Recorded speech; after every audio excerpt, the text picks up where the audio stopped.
بما ان جميع انواع غسول الفم والمضمضه في السوبر ماركت مقاطعه وكمان اسعارها مبالغ فيها جدا جدا، انا بصراحه كنت بشوف اسعار غريبه. فتعالوا نعمل المضمضه او غسول الفم في البيت بطريقه سهله جدا وبامكانيات بسيطه جدا. هتجيبوا حزمه نعناع خضراء زي كده، ومعلقه من عيدان القرنفل، حب قرنفل كده، وبرده معلقه من الحبهان، وعود قرفه. هي دي المكونات. القرنفل والنعناع هما المكونين الاساسيين. وكمان لو عندكم ريحان اخضر يبقى حلو جدا، بس انا ما كانش متوفر عندي. هنحط كل المكونات في ميه بارده عادي خالص. انا حطيت حوالي 3 كوبايات ميه، وهنحطهم على نار هاديه جدا.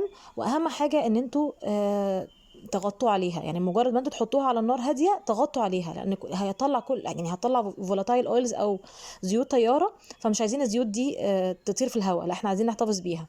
فاول ما تبتدي تغلي كده برضو هغطي عليها تاني واسيبها حوالي ربع ساعه. اسيبها ربع ساعه تغلي على نار هاديه. بعد كده بسيبها تهدى خالص لمده 4 أو 5 ساعات بعد ما اطفي عليها، بصفيها وبحطها في اي ازازه غسول عندي قديمه. بس